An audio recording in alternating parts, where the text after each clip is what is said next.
Fabio est apprenti carreleur chez Zouquette à Peseux, un oiseau rare dans le canton. On n'est que deux en fait en deuxième année, je sais pas pourquoi. On peut croire que c'est physique et tout, mais maçon, c'est bien plus physique et puis il y en a bien plus.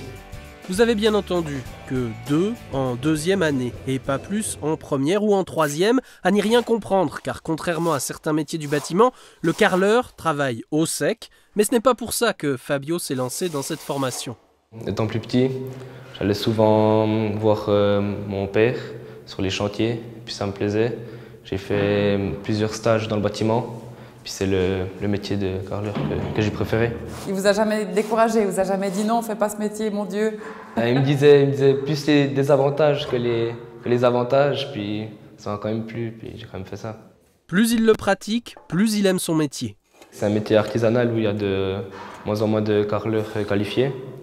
Donc, tous les jours, on apprend des nouvelles poses, carrelage. Une fois, j'ai posé de la mosaïque. Ça m'avait aussi pas mal plu. Ouais. C'est pas mal beau, ça aussi. Mosaïque, grès, céramique, on pose de tout. C'est un métier qui est plutôt physique et puis minutieux, où on doit vraiment avoir de la finesse, savoir toucher pour que ce soit droit. Ça me plaît beaucoup aussi. Fabio vient d'entamer sa deuxième année sous le regard de son maître d'apprentissage, qui n'est autre que son père. On va commencer à mettre le ciment pour faire le jointoyage. Alors la première fois, on va mettre le ciment sur la surface et on va refaire une deuxième fois le ciment, la bouillaque on dit, et attendre une deuxième fois que ça redevienne blanc. Ensuite, on pourra passer au nettoyage. Nettoyage ici, ce côté avec les genouillères. Là. Le programme de l'année s'annonce chargé.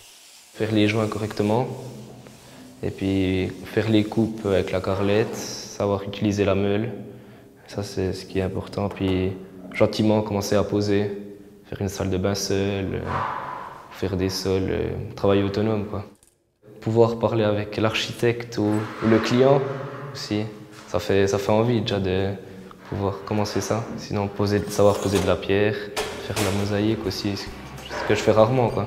Plus je fais, plus je me rends compte que je vais faire ça toute ma vie.